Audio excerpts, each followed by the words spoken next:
everybody. Welcome to Justice Served Daily. Good morning or afternoon. I don't know what we are. I guess we're officially afternoon now. But yes. Hello, Miss Pam. You're the winner of being the first person to comment, way ahead of everybody. So welcome. Hi, Miss Jinx. Good to see you guys. Well, I will tell you this case is absolutely, I mean, just anybody following true crime has followed these murders that have gone on, and it has been extremely interesting. Actually, some of the facts seem a little bit coincidental, actually, as we look at some of the stuff about this guy. So we wanted to kind of cover, some stuff from it. Hello, Phantom. Welcome. So we want to show you guys some stuff and talk about the case, and we're going to get into some information, talk about the family, talk about things they caught him with, talk about the possibility of a ring that was shared by the attorney of the other victims, which is extremely interesting. So I do have Mama Bear up here with me. Good afternoon. First thing, Mama Bear. Good afternoon. Hi, Chad. Thank you. And thank you for having me, JSD. Not a problem. So we're going to, let me go to my stuff here. I'm going to share my screen and some items with you. I'm just going to go ahead and do the entire screen. I just think that's, well, let me see.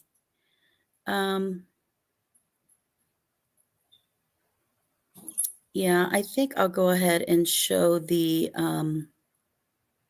let's show the video first. What do you think? You go, girl.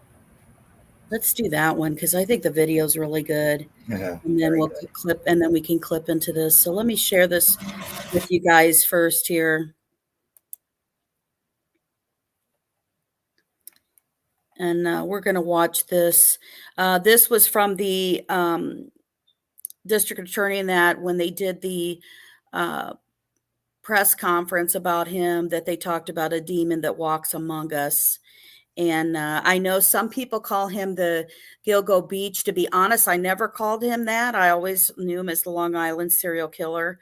Although they have the discussion that was made about whether they thought he was the Eastbound Strangler as well, which we haven't heard much about that. But let's watch this video and go from there.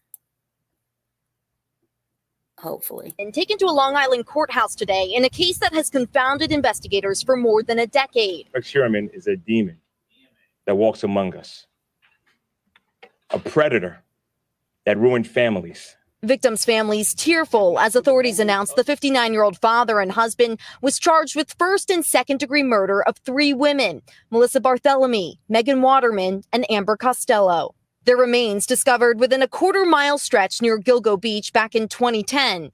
In all, 11 bodies were recovered in that area during sweeping search efforts, sending a wave of fear over Long Island residents. I know there's a community out there that, as the facts unfold, will be sleeping a lot easier tonight. After following him through the city last night, captured on this surveillance video, today investigators searching HEUERMANN's Manhattan architecture firm and home in Massapequa Park, New York. Key evidence accumulating this year, including the recent discovery of his Chevrolet Avalanche towed from his property today. A witness to one of the victims' disappearance had described that vehicle according to court documents. Police say HEUERMANN was also tied to burner phones, seen here loading more minutes onto the device. And authorities pulled his DNA from pizza crusts tossed in a Manhattan trash can. Neighbors on Long Island stunned to learn of the suspected serial killer living next door. The guy's been quiet, never really bothers anybody. We're kind of shocked, to tell you the truth. But tonight, authorities say the investigation is not over. The work is not done here, but this is a major step forward. Jessica Taylor's remains were discovered in 2011. HEUERMANN is not charged with her murder today, but her cousin hopes this arrest will bring answers. I'm hopeful for the future, and I'm hopeful that a connection is made. All right, Emily Aketa joins us tonight live from Long Island. And Emily, is the suspect commenting tonight? Well, Tom, his lawyer says that HEUERMANN broke down in tears and insisted on his innocence. He's now being held without bail behind me on those murder charges. And Tom, investigators say that he is the prime suspect in another death too. The district attorney calling this a watershed moment. I don't know why they think we're supposed to feel bad that they cried and said they haven't done something, but I get no, I have no empathy for that whatsoever. But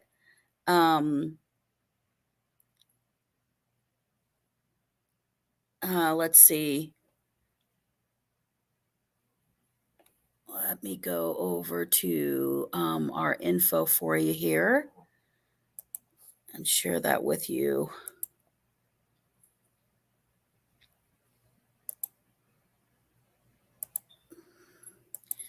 I'm going to try it directly through this and see if this works any like I want it to.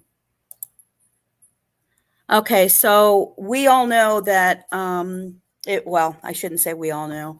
One of the things that led obviously to the all these victims were Shannon Gilbert and that search that led back to her. I mean, in that case, turned out to hit really national news because as they went originally just to go look for Shannon Gilbert is when they started finding all of the bodies while they were out there. And then suddenly that story like hit everywhere because of how many bodies, like you kept watching every day and it was like, oh my God, they found somebody else. They found somebody else. And the odd thing about it that we didn't learn right away, but later had learned about that she had placed 911 calls, while she was with a client. She had a person who was with her who drove her out there, who was waiting for her. And the person goes outside, tells the guy that's with her, hey, come in, he's acting, he's like, oh, she's going crazy, whatever. The guy supposedly goes into the house and that, she's hiding and stuff. And then she takes off running. And then she ends up knocking at a neighbor's house. And this neighbor's house is like, oh, she came here. I don't know where she went to. And then like suddenly she's just totally gone, totally disappeared, which I always thought was suspect too. Didn't you, Mama Bear? About the... Sorry about that. No, that's all right. I had myself muted and I started talking. I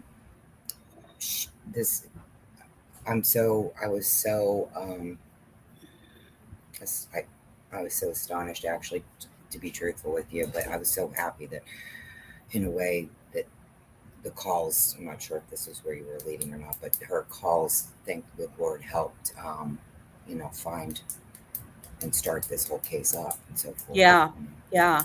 So she goes missing May 1st of 2010. And then when they start looking in 2010 is when they start finding bodies, but she's actually not found herself till May 9th of 2011. Which was strange. And as soon as the police knew that they were finding multiple bodies and stuff there, they knew that it was a dumping ground for, for a serial killer at that particular point. So, these are victims that were found on Gilgo Beach.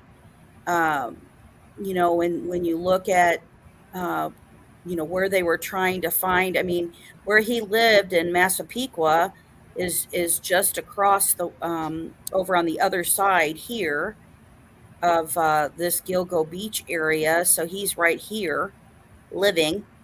And his height and his thing reminds me of what is that, Scott? Now Ed Kemper. Yes. I mean, Yes. how large Huge. he was, he reminded me of Ed Yes. Kemper a lot. Oh my gosh. It was I mean, amazing just how seeing big that. he was compared to these other guys. Hmm. Um, just looking at that, when taking that perp walk out that he did from that, of how much bigger that he was than these guys, because he's 6'4". Right. And, when you look at how much taller he is than law enforcement, and then you think about him hurting and killing women, um, which were, petite framed women and stuff too, which was on purpose, Right. um, that, they kind of brought up too. Um, Sure, they were easily taken over by a man of his stature.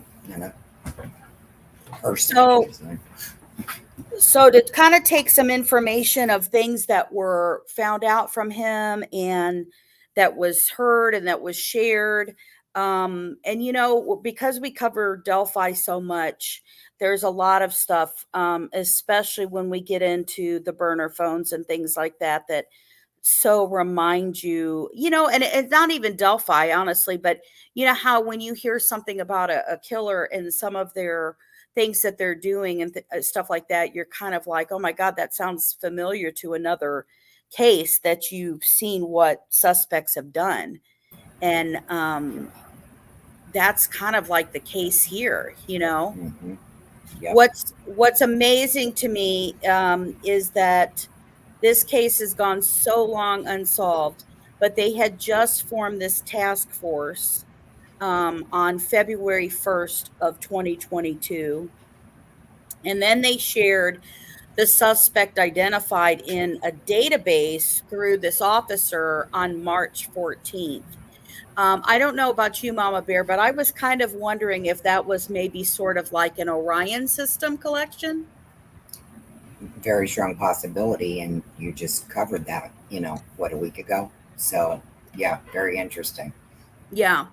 So the Orion system is what we talked about from the probable cause affidavit that was used, that is supposed to bring forward leads. And we talked about how Richard Allen came out on this particular date in September to the officers, and it's supposed to push forward suspects. And they did talk about information that they were gathering and entering and stuff like that. And then somehow then this Rex ended up as March 14th, that quickly pushed forward as a person. Now they did not say Orion. They did not say what the name of the No. system was, but they did talk about that. So we find out he's an architecture. He owns a company in Midtown Manhattan. It is under his name of Consultants and Associates. He is married with 2 children, which, God, I don't understand that. I don't understand how they have families of their own and they do this kind of stuff. But so he has a stepson and a daughter. He has 2 kids. So he lives in Massapequa, which is basically 17 miles, 22 minutes away from all these bodies were found.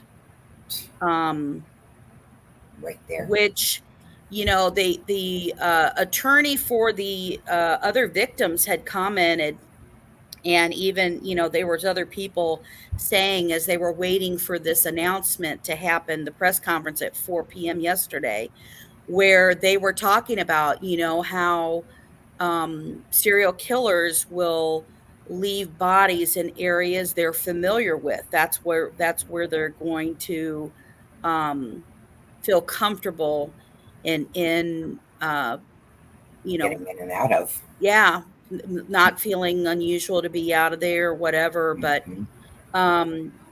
they shared that he takes the train into Manhattan. We found out, that he grew up in Massapequa, where he graduated from Berner High School. Now, they were first interviewing some of the neighbors, guys during the show, during the news, when it was starting to go out and they were searching his house. One of the neighbors was like, um, they were like, oh, are you shocked, whatever, and then we go and listen to the same old thing. You're like, okay. One of the neighbors goes, well, he grew up here, and you're like, well, wait a minute. And so that's when Mama Bear started pulling up some background info on him, and where his house and stuff like that. And apparently, Mama Bear, his family lived right there in Massapequa, Yeah. and it sounded like that house originally belonged to His his mom's. mother. Yes. Yep. It was his mother's house first, and then I guess now it doesn't say specifically, whether he took it over, she gave it to him, but then his, family moved in and so forth. But yes, it was his mom's home first. And his father died like in 2000 or just before 2000, I think it was. He passed away. It was before 1999, but we're not exactly sure on the correct date. But yeah, so sometime before 2000. Yeah. And some of that stuff is interesting to find out, just because when we find out, like, maybe of something that happened or whatever that maybe went on, or is this a guy who suddenly started to have like weird things go on in high school and stuff like that too, you know what I mean? That I'm sure we'll find out more about. But so here's the other stuff, which obviously you guys know from stuff that I research on a lot, that I pay attention to. That was that each murder had a burner phone that was used to arrange the meetings, and then it was thrown away.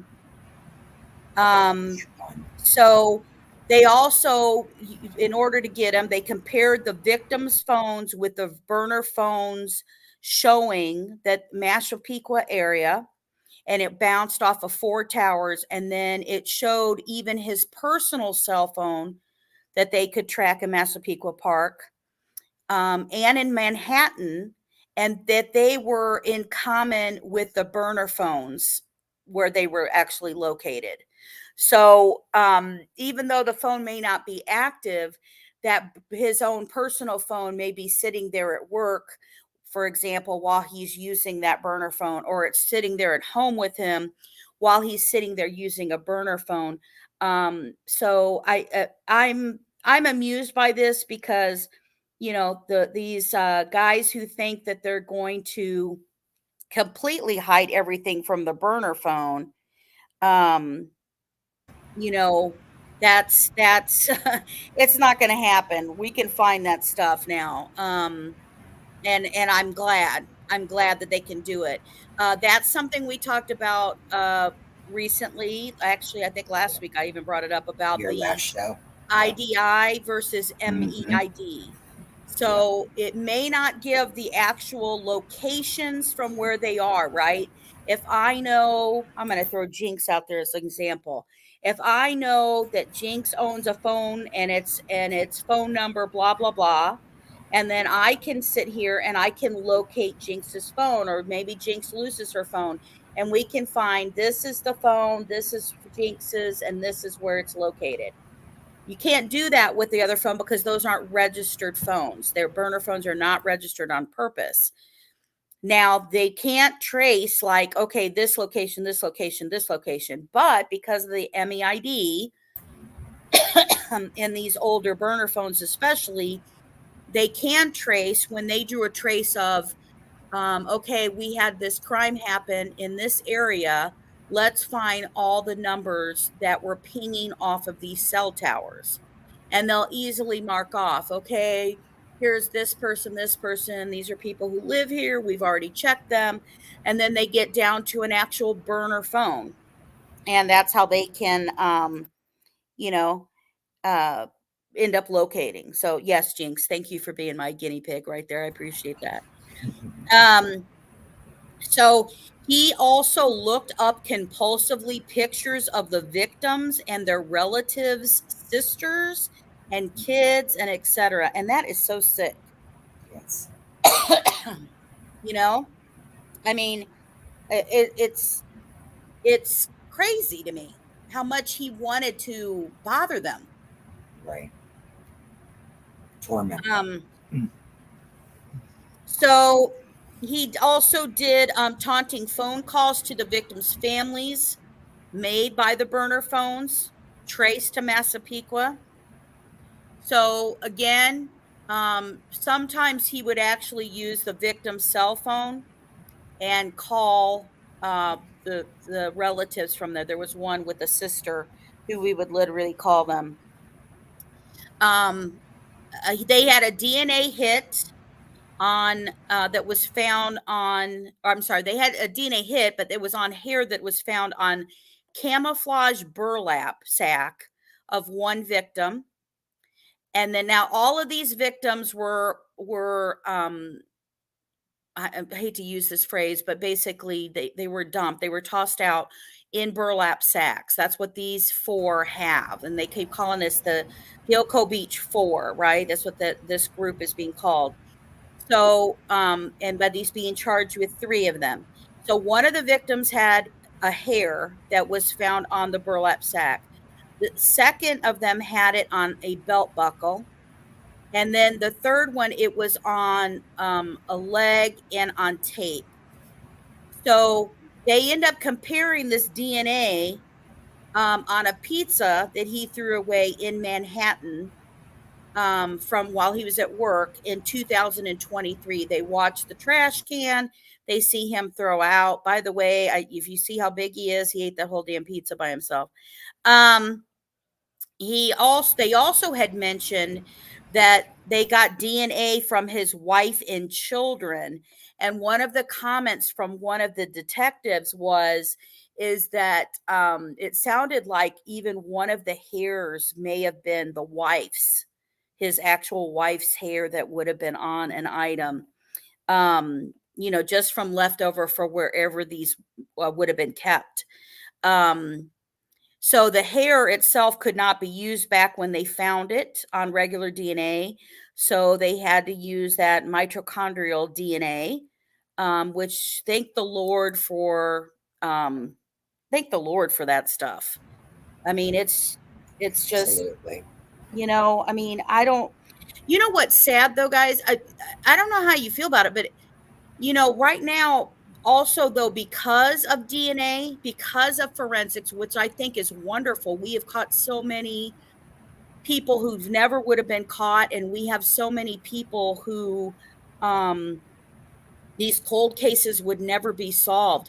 The bad part of it though is that if you have a crime though that somebody doesn't leave DNA, it almost is like how is this going to be cases solved anymore with they used to have just circumstantial evidence and common sense, right? And I mean, it reminds me of Casey Anthony getting away with stuff. Yeah. There was stuff that they didn't have from DNA things, and then now if you do not have any forensics, then it's like, oh well, then that then they're not guilty. Well, we used to have cases proven with them not having any forensics. Yeah, they didn't have that a lot back in the day, obviously. So. So this is a photo that they had from his yearbook of what he looked like. Again, from that school. And then here is the photo of the actual trash can that they obtained the pizza box from, that they got this DNA off of the crust, which obviously he doesn't like crust. Yeah. I like crust on my pizza. I'm just going to say that. So he got charged with 3 counts of first-degree murder and 3 counts of second-degree murder. I find that interesting. I don't know what the difference is. We're going to have to look more into the difference of being able to charge that way. But so the difference between the first-degree and the second-degree murder is that one is the intention to commit the murders, and the second degree is that wasn't your intention, but that's what happened. Right. as it was explained. So, so I find that kind of interesting because that's kind of like, again, I can't help but to compare, maybe some Delphi info, but that's why that they were like, okay, we can't prove that that's the intention of Richard Allen, that he went there to actually murder the girls, but we see that he did commit kidnapping by asking them to go down the hill. He is changing their direction, changing what their plans and what they were doing. We have video of that and audio of that, so we can prove that, and then they ended up murdered. So that's how that kind of different from that. But so the police did find that he had burner phones purchased for each murder, and he had burner junk email addresses. That's interesting. I've never heard it called burner junk emails, but that's how they had used it. But we find that a lot with some of these guys, that they have a million different accounts, a million different social media, and a million different email addresses that they're registered from. So they also traced that his wife and children were found to be out of town at the time of the murders. One time his wife was literally out of the country when it happened. Right. So they did there were searches on the burner phones, which included violent, sadistic torture, pornography. So it was always violent, sadistic, and it was actual torture, pornography, what he looked for. They also found, even though some are downplaying it, and I don't know why, they found CSAM on his phone. So there was also child pornography on his phone. And then he also looked up for prostitutes. And then the other thing that they found was he was looking up updates on the investigation of the Long Island murders, over 200 times that he looked for that on his phone. So, He oh, wanted that's to know funny. if they were on to him. Yeah, he was trying to check why they haven't solved it. What were they doing? Yeah. I'm sure he got more panicky as soon as they announced the task force that was being formed in 2022. Right. What really made him panic. But, so the attorney for a couple of the other victims who was there and got interviewed was talking about, like, most of the rest of his clients, they have not found and accused anybody of the murder yet. But he very much brought up about it being a ring, and talking about how the evidence that they have, that he said he has, shows that there's multiple people and stuff involved. Now, we know the rumors of that for a while about, possibility of snuff films, different people who were engaged and involved in that locally.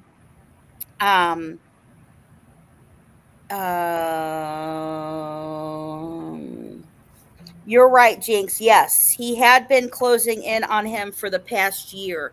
So they as soon as they formed him in 2022, his name was on the radar March 14th of 2022. So that's when they started watching him and doing stuff.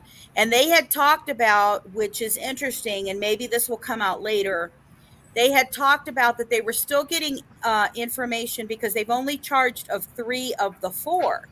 So lots of people are like, well, why didn't they finish with the 4? Well, they were still collecting evidence from the 4th victim of this Gilgo Beach 4. However, they talked about that they needed to move, and I think because he was fixing to commit a crime again. It's what I got the impression from, Mama Bear. Well, I don't know about Right. you. No, I agree with that. They wanted to get him off the streets. They were afraid that something else was going to happen to somebody. So yeah, I agree with that. So they were watching what he was looking up, where he was communicating and stuff like that. And, the lot of this info you will see and talk about he was going on Craigslist, which I just talked about this on Silky Southern Tea's show recently, where you know, that talked about how Craigslist used to have a sex worker kind of section where you could go and do that. They had dropped that, and then it was a company called Backpage that was then functioning, and they got in large trouble, not only because they were a huge area for sex workers to do that, but there was child sex trafficking going on in those sites itself, and they shut them down. The federal government shut them down. I talked about that on Silky Southern Tea's show. And this is the exact sites that Rex was using. So back then he's using Craigslist, and he was using that back page website as well to solicit and get them. So he, let's see. I'm trying to read questions. Sorry, guys. They were closing in on him. Yes, they sat here and they said that his name came forward when they formed that task force. There was a bunch of new people who were taking that on. And they had one of the people who was sharing information that they have found bodies and stuff there back since the 80s. And which is possible for him being there because he lived there that whole time. Sure. Familiar with the area, grew up there. Yeah. So, I mean, there may be a lot more that ends up coming out of that.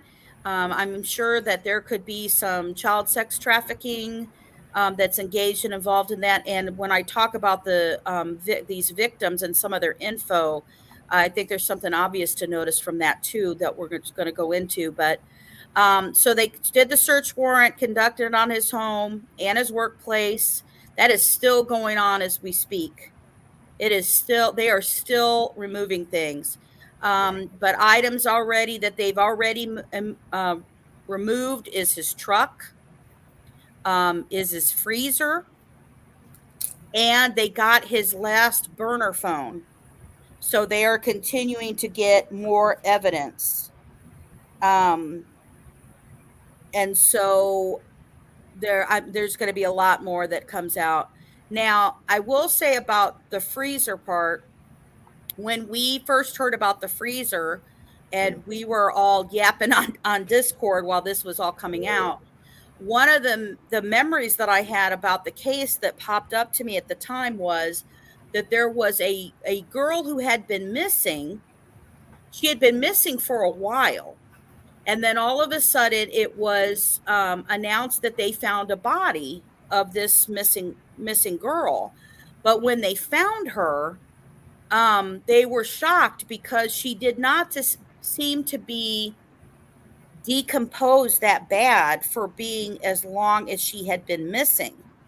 Right. And so when they brought up about a freezer,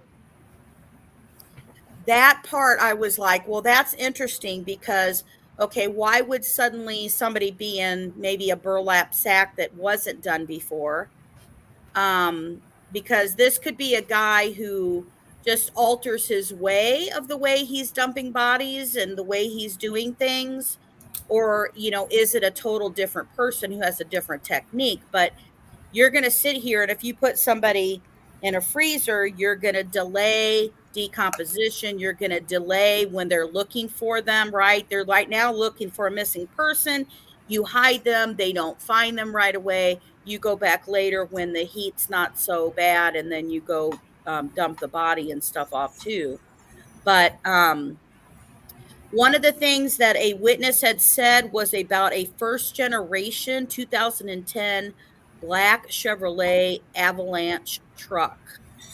And the reason it was brought up is because this particular first generation had a symbol kind of on the back of the truck that was that kind of stood out to the witness, and that the witness, when they brought that up, that was only on the 2010 avalanche, and that is exactly what he owned, and that's what they took from there.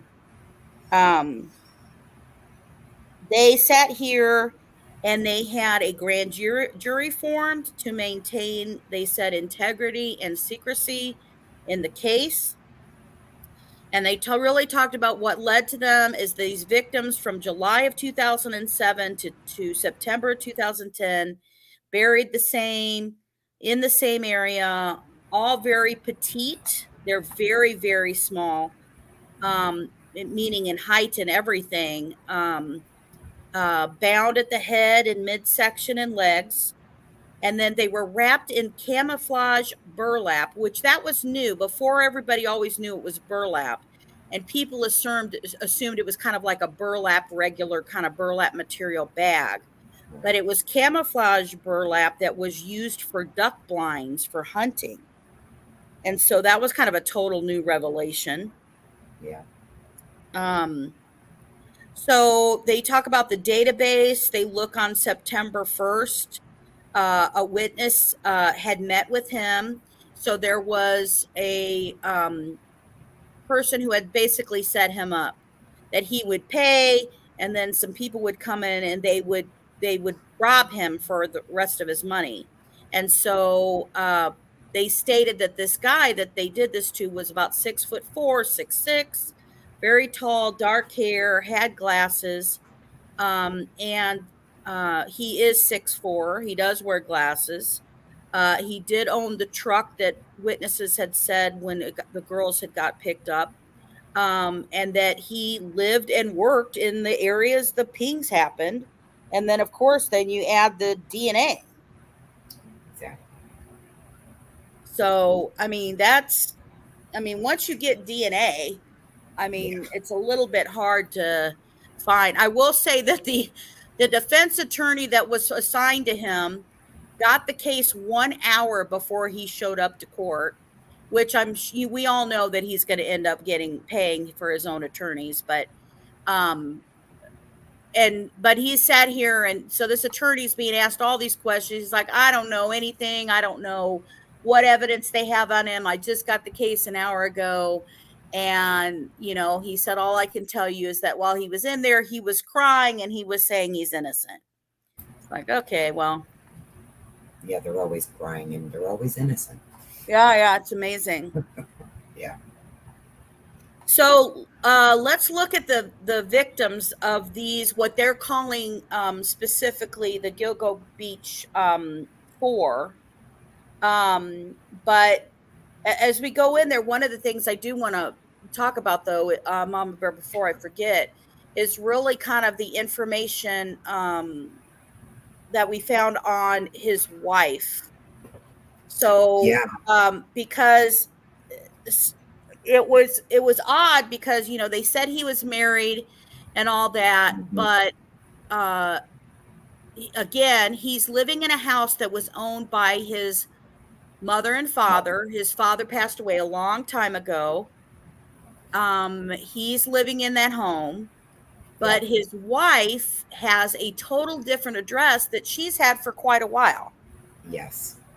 And they were also married the 29th of September in 1990. So they've been married for quite a few years. But yes, she's maintained a separate residence since July 1st of 2004 in a different state too, in New Jersey. And that's a current address right now. And she also goes by her maiden name. She goes by Elizabeth R. Ryan. She doesn't go by husband. She doesn't use that last name. Now, can we say she never did? That we can't say. But she does go by her maiden name. And she does have and has had for quite some time her own residence, which I find, kind of weird, but it obviously does kind of explain why she wasn't around and may not have known what he was about.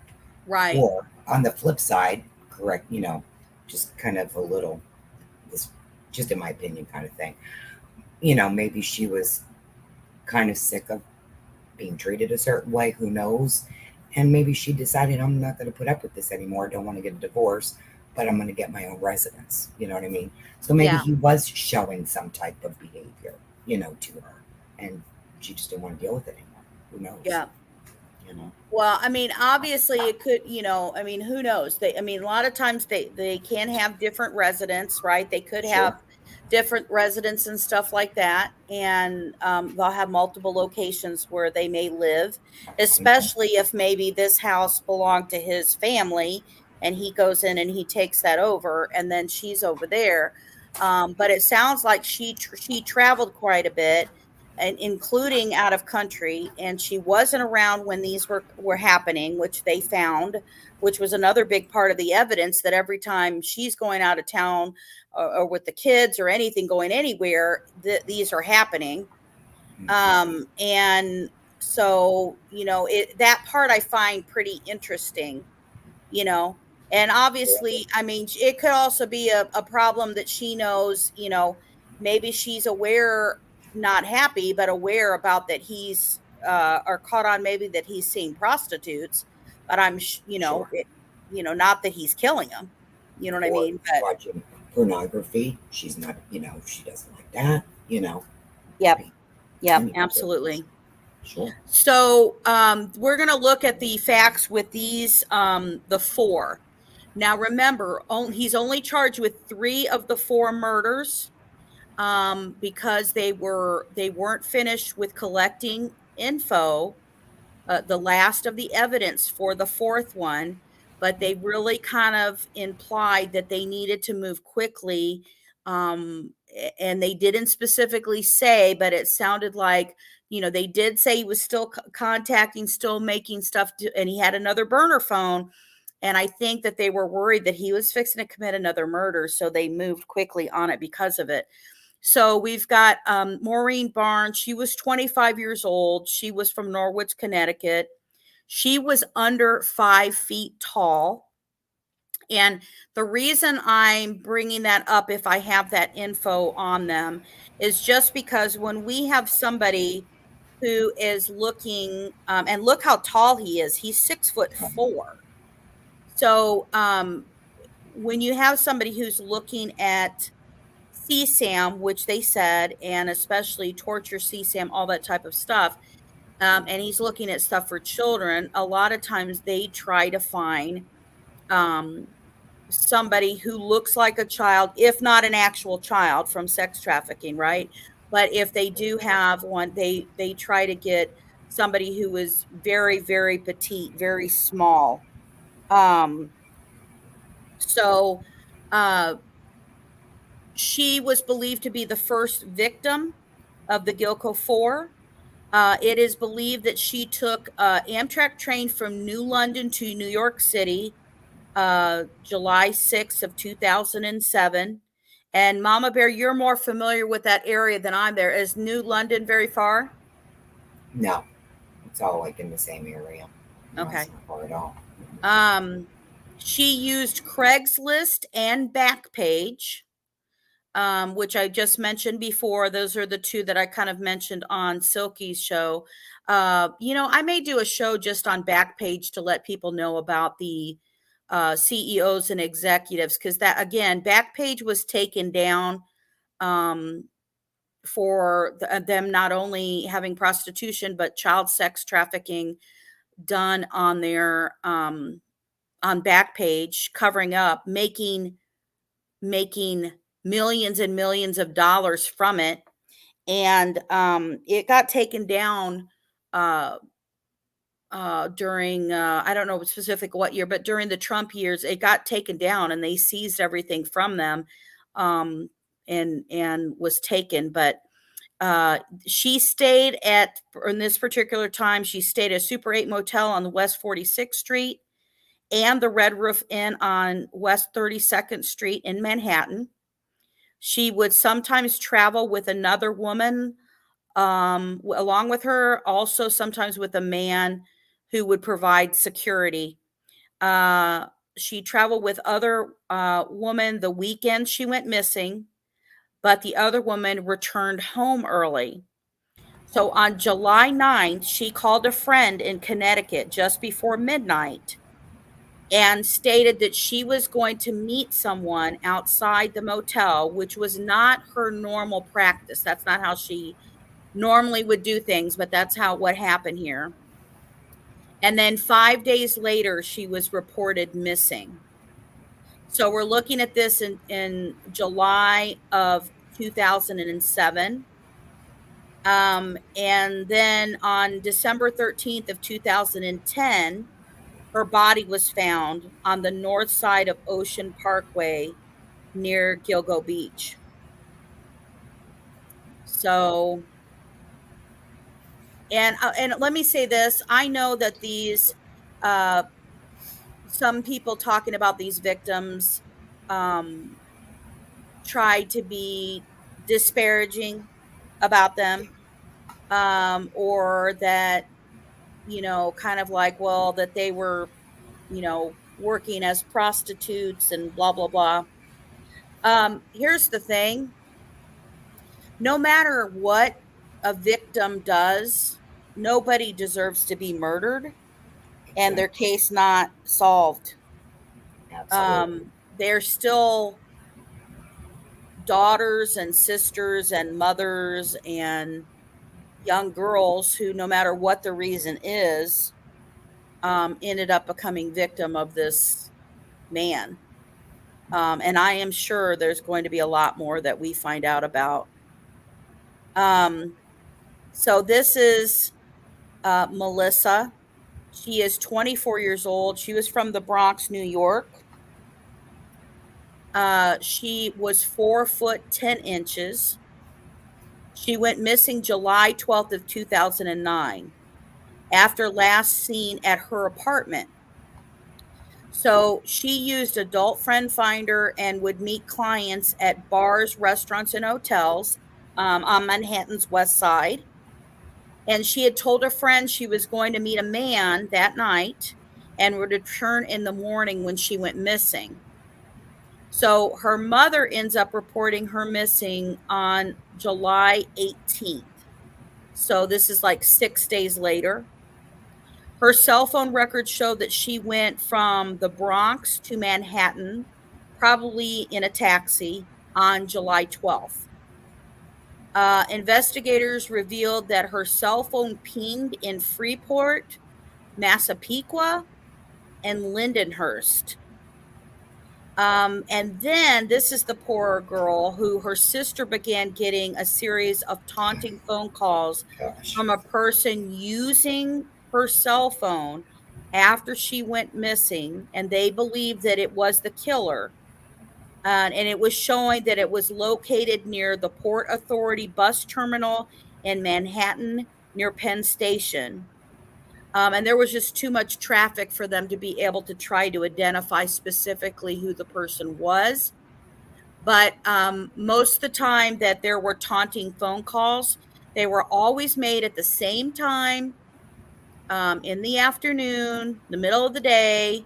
And obviously they would be near where he was working. So he would be he's going to go to a location, obviously it's not going to track to his office, but he's still using her cell phone. Her body wasn't found for a year and a half. They said December 11th, 2010. She was the first body found, but they believe she was the second one murdered. So this is Megan Waterman, and she is 22 years old. She looks so young. It just breaks my heart. From Scarborough, Maine. She got a bus headed to New York with a man who was possibly her pimp when she was last seen by her family. So on June 6th of 2010, she was staying at a Holiday Express. And Mama Bear, how do you say that word? Town. Howapeg? That sound right? I would say that, yes. Howapeg. Leaving at 1:30 a.m. to meet a client, and the man she traveled with was in Brooklyn, And she told him she was actually going to a convenience store, but she was going to meet with this guy. So then she was reported missing on June 8th after she had not called and checked on her 3-year-old daughter, which was very normal for her to do, to check in on her and make sure everything was okay. Her body was found on December 13th later that year. So as we know, all found in December of 2010. She is the third of the Gilgo four who were murdered. Now, her pimp was arrested for trafficking and went to federal prison in January of 2013, but he was not a suspect in the murder. So now I put this here. They did later end up finding video. I do have the link and stuff for the video here as well, but so this is when they show at the Holiday Inn Express, and they do show the footage of her actually checking in and all that stuff, and then when she's leaving, and what she was wearing that day. So I included this because when they released the info, and all this updated info was released from the task force in 2022, which honestly, that was a real sign of work being done again on the case, because they specifically brought out about these 4 only in this updated report, which was interesting, and now obviously telling why. But they also talked about that this is the jewelry that were discovered on the remains of a toddler whose bones were recovered during the investigation. And I wanted to just share that because they had the toddler who was found, and then they had a male who had also been found. And that just breaks my heart. Right. So we've got Amber Lynn Costello. She was 27 years old from West Babylon, Long Island.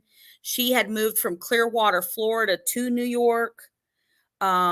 She had become a heroin addict, and she was living with a woman and 2 men who were also heroin addicts. She used Craigslist and Backpage, and she had completed 28 days of rehab. But she was last seen on September 2nd of 2010 to go meet with a client. She did not have a cell phone because she shared it with the roommates that were there. So she didn't have a cell phone with her, and she was never reported missing. The only reason they know that she was a victim was when they found her body December 13th on the north side of Ocean Parkway, when the other bodies were discovered. It's so heartbreaking, you know. It is. It absolutely is. For nobody to report you missing, or to nobody know that you're missing. You know? Right. Right. And they all assume that something else is going on. A family thinks she moved here, and Right. she's got, she's having a drug problem, that's why she's not contacting them, and they just don't have an idea. Right.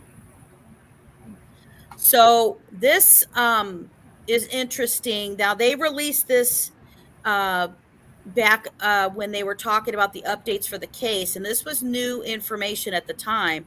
This was belt buckle evidence released, and they said it's either a WH or MH, which is interesting because he's got H in his name, his last name. So then you're kind of curious of,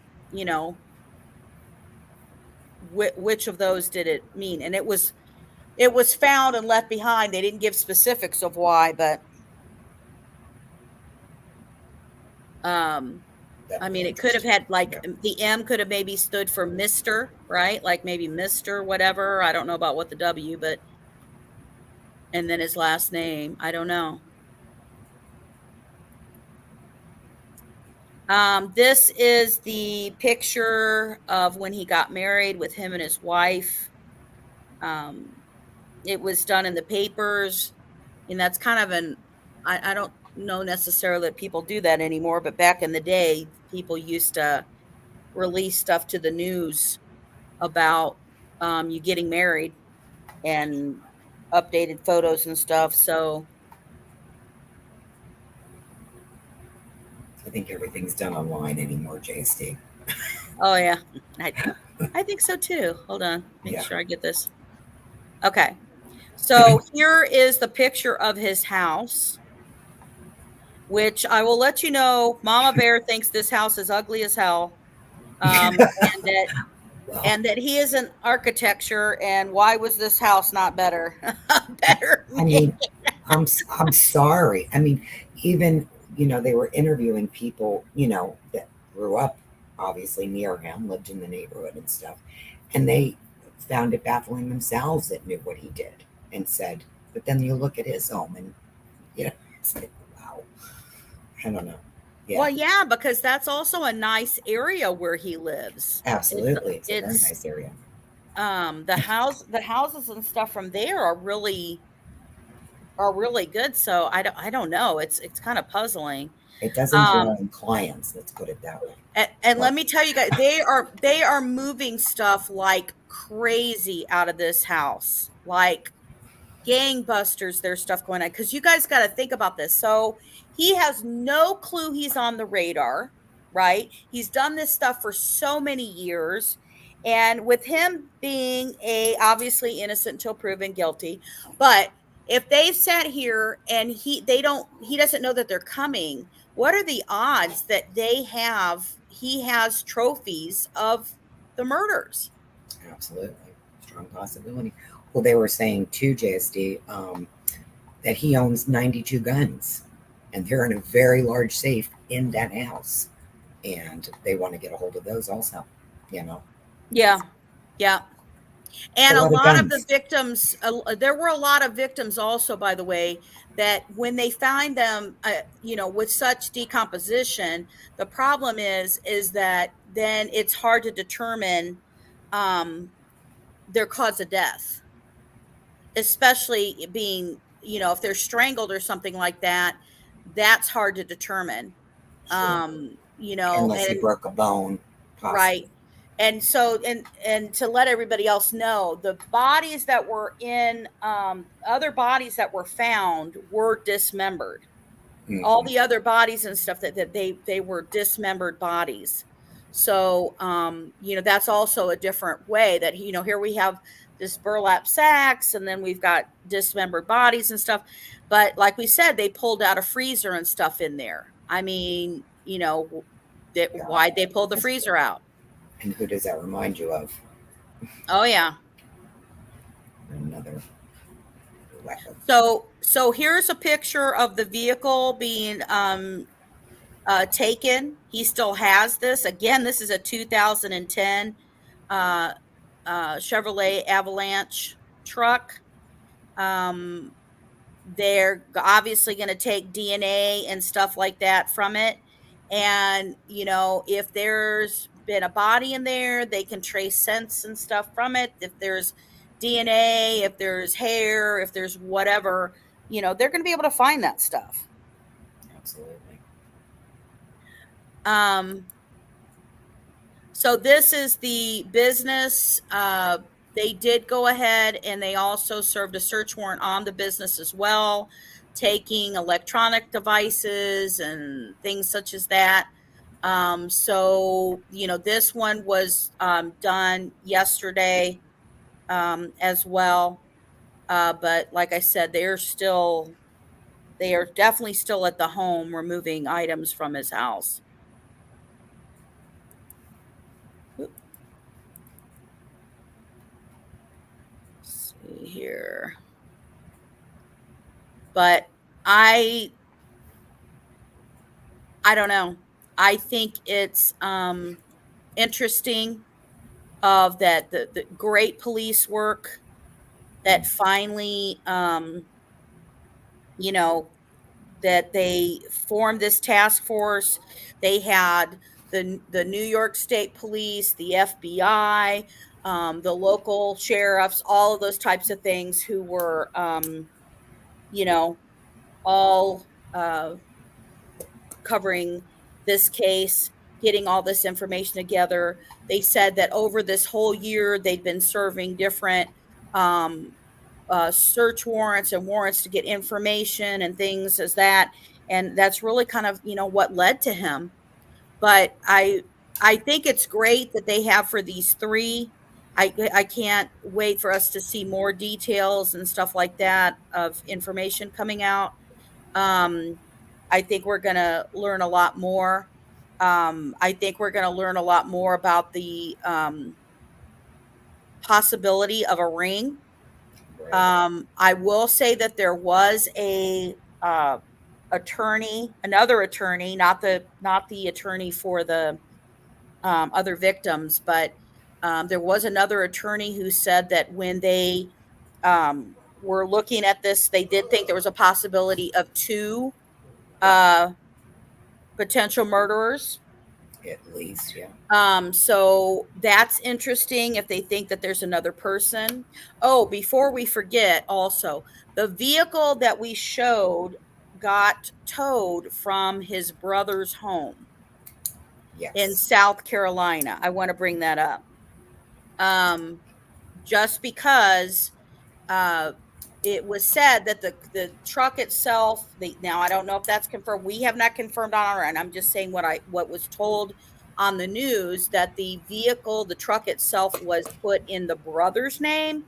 Don't know if that's true. Haven't seen it firsthand myself, but I will just share that. But obviously the truck itself was at his brother's home, and that is where they collected the vehicle that they were looking for. So, Real quick, just can I say something real quick please. to that too? His brother actually, has quite the history that, we looked at and so forth too. I mean, I won't get into him too much, but it just makes me think, because something also they mentioned in the news too, that the ring they said go all the way to California. I mean, and you are doing these type of cases all the time in regards to these rings, how far they spread and so forth. So I mean, I also have to wonder, and again, this is just my opinion, this is nothing that was said, but when you're talking about someone that does have a criminal past, you have to wonder, was that other person involved potentially? Again, it's just something I'm mentioning, but the ring is very interesting, of course. So, but and again, like I said, you cover them all the time, so you would know better than the next person. So they talked about, the California link, and that there was a possibility of tracking and stuff from that. So I think that there's going to be more. Obviously, because of the CSAM link, I want to look more into what's going on there and see if we can find any information and stuff from that. But I think that there's more out there. There's way more out there. And I think of what he was looking at, what type of materials he was looking for, what type of searches he was doing, and that he was looking at CSAM, which again, I find interesting that some news will say he was and some news won't. I don't understand that. I don't understand why they're not all sharing that he was, because, it's maybe they'll put it out more though eventually, JST, once they, get more information in regards to that too. And obviously we will certainly do our research as we always do. And also, I mean, who knows? I mean, you could be talking about, they also could have found that, victims who are children, that they found, ring and stuff for that, if he's looking at those types of stuff in addition to, and that's why he also wanted very small framed, petite women, which the police very much brought attention to, of how small and petite that they were on purpose, because he wants them to appear to be childlike. and also lots the of. other potential victims too. Oh, We absolutely, connected to absolutely. also, would they say up to 11 potentially? Again, that is just a potential. That is nothing they've, connected Right. with yet. But so Well, that would this is definitely a case that, I mean, I followed as a person into true crime, that all of these victims would be out there for so long, and so no answers on anything whatsoever, and thought that this was really you know something that we wanted to talk to you guys all about and talk about what we've seen that they're coming out with and getting more details. And that there's so many similarities to some things that I've talked about and covered. Like I said, the back page. I think I may do something on that to just kind of do a little something for people. You can see a little talking about it over on Silky Southern Tea. I did do a um, show about that with on child sex trafficking, and I mentioned that company and what had happened with that company, and when they took everything, shut them down federally, and why they had to shut them down federally. It was after Craigslist also dropped what they would promote in trafficking on their own site. it's a But great show too. yeah, so that is, and honestly, that is why a lot of the CSAM and a lot of these people now go to, um, they try to use social media to try to contact people, because they don't no longer have that back page and other stuff like that. That's why they use social media to try to find each other. And that's the reason that they do. So, but, um, well, we appreciate you guys joining us. We wanted to cover what we had, the update and stuff from that. Mama Bear, I appreciate you being up here Thank and you, yapping with Justice, me for on it. having me up. I Oh, appreciate you not a having me up. problem. And Love Jeff, having you up thank you there. so much. I Yes. appreciate it, and I'll talk to you later. Thank you, Bye. Mama Bear. We'll see you later. Bye. And I want to let you guys know, and Jinx, are you still out there? Are you still here? I don't know if you're still there. If you are, Jinx, can you send me a message that what time that thingy is that you're doing tomorrow? Because I did set up a show tomorrow. I'm going to do an update on stuff for Abby and Libby, but the impact of more girls that have come forward because of Abby and Libby. And I did not know what time that was when I set up for tomorrow. But I've got a show about that tomorrow that's going to go on. So if you could let me know if you're still out there. And I appreciate everybody being here. Phantom, thank you. Jinx, Solar Bird flying, all of you guys for stopping in. Thank you so much for your support and for you watching. And, it is good for these women to finally get justice, and their families, and for this man to stop harassing them and calling them and saying stuff to them is horrific after they've lost somebody like that. So um, we do appreciate each and every one of you for being here. And thank you for also making sure that justice is served daily. Thank you, guys. Bye-bye.